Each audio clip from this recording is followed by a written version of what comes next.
ಶಿವರಾತ್ರಿ ಹಬ್ಬದ ದಿನ ಎಲ್ಲರೂ ದೇವಸ್ಥಾನ ಸುತ್ತೀರಿ. ನಾವು ಅಡಿಕೆ ಗಿಡ ಸುತ್ತಬಿಟ್ವಿ ಇವತ್ತು. ವಿಡಿಯೋ ಕೊನೆವರೆಗೂ ನೋಡಿ, ಏನಂತ ಹೇಳ್ತೀನಿ.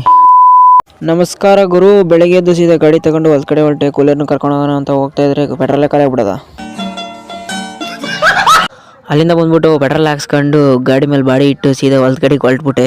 ಇವತ್ತು ಕಾಯಿ ಕೀಳಿಸ್ಕೊರ್ಬೇಕಾಯ್ತು ಅಂತ ಹೇಳ್ಬಿಟ್ಟು ಸೀದಾ ತೆಂಗಿನ ತೋಟದ ಹತ್ರ ಹೋಗ್ಬಿಟ್ಟು ಇವೆಲ್ಲ ನಮ್ಮವೇ ಗಿಡಗಳು. ಕನಕಾಂಬರ ಹಾಕಿರೋದು ಬೇರೆಯವ್ರಿಗೆ ಕೊಟ್ಟಿದ್ದೀವಿ. ಹಂಗಂತೇಳಿ ನಮ್ಮವೇ ಅಂತ ನೋಡ್ಬೇಡ್ರಿ ನೀವು. ತಿರ್ಗಾ ಬೇಗ ಬೇಗ ಕಾಯೆಲ್ಲ ಕೇಳಿಸ್ಕೊಂಡು ಸೀದಾ ಮನೆ ಹತ್ರಕ್ಕೆ ತಂದು ಹಾಕ್ಬಿಟ್ಟು ಹೂವೆಲ್ಲ ಬಿಡಿಸಿದ್ರು ಅಂತ ಹೇಳಿ ಸೀದಾ ಬಡನಹಳ್ಳಿ ಕಡೆಗೆ ತಗೊಂಬಂದ್ಬಿಟ್ಟು, ಏನು ಹೂವಿಗೆ ರೇಟ್ ಎಲ್ಲ 700 ರೂಪಾಯಿ ಅಷ್ಟೇ ಇವತ್ತು ಹಬ್ಬದ ದಿನ ಅಂತ.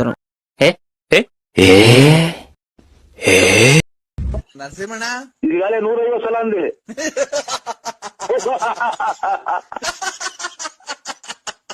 ನರಸಿಂಹಣ್ಣ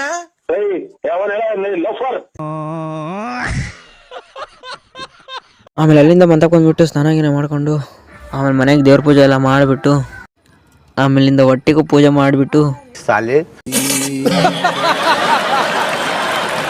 ಆಮೇಲೆ ಅಲ್ಲಿಂದ ಹೊಲ್ದಾಗ ಬಂದ್ಬಿಟ್ಟು ಬಗಿನಾಗ ಸುಣ್ಣ ಕದ್ರಬಿಟ್ಟು ಅಡಿಕೆ ಗಿಡ ಹೊಡಿಯೋಕೆ ಸ್ಟಾರ್ಟ್ ಮಾಡ್ಕೊಬಿಟ್ವಿ. ಯಾಕಪ್ಪ ಹೊಡಿತಿರಂದ್ರೆ ಆ ಥರ ಕರಗಾಗಿರ್ತವೆ, ಬಿಸಿಲಿಗೆ ಎಲ್ಲ ಹೊಲ್ಟೋಗೋ ಚಾನ್ಸಸ್ ಇರ್ತದೆ ಅಂತೇಳಿ ಎಲ್ಲ ಹೊಡೆದ್ಬಿಟ್ವಿ. ಇವತ್ತು ಹೊಡೆದು ಮುಗಿಸಾಕ್ಬಿಡ್ಬೇಕು ಅಂತೇಳಿ ಮುಗಿಸಾಕ ನೋಡಿದ್ರೆ ಅವನ ಜಿನಡ ಇವತ್ತು ಆಗಲಿಲ್ಲ. ಆಮೇಲೆ ಅಲ್ಲಿಂದ ಸೀದಾ ಕುರಿತಕ್ಕೆ ಬಂದರೆ ನಮ್ಮ ಶಿವರಾತ್ರಿ ಹಬ್ಬದ ಪ್ರಯುಕ್ತ ಅಂತೇಳಿ ಇವತ್ತೆಲ್ಲ ಶಾಪಿಂಗ್ ಮಾಡತ್ತಿದ್ವು. ಆಮೇಲೆ ನೈಟು ಸರ್ಕಸ್ ಆಡೋರು ಬಂದಿದ್ರು ನಮ್ಮೂರಾಗೆ. ಜನ ಏನ್ ನಿಂತ್ಕೊಂಡು ನೋಡ್ತಿದ್ರು ಅವರಷ್ಟು ಜನ ಖುಷಿ ಪಡ್ತಾ ಇರ್ಬೋದು. ಅವರು ಇವತ್ತು ಆಡಿದ್ರೆ ನಾಳೆ ನಮ್ಗೆ ಹೊಟ್ಟೆ ತುಂಬುತ್ತೆ ಅನ್ನೋದೊಂದು ಅವರಿಗೆ ದಾರಿ ಬಟ್ಟೆ ಅಷ್ಟೇ, ಏನಿಲ್ಲ. ಸಹಾಯ ಮಾಡ್ರಿ ಆದಷ್ಟು.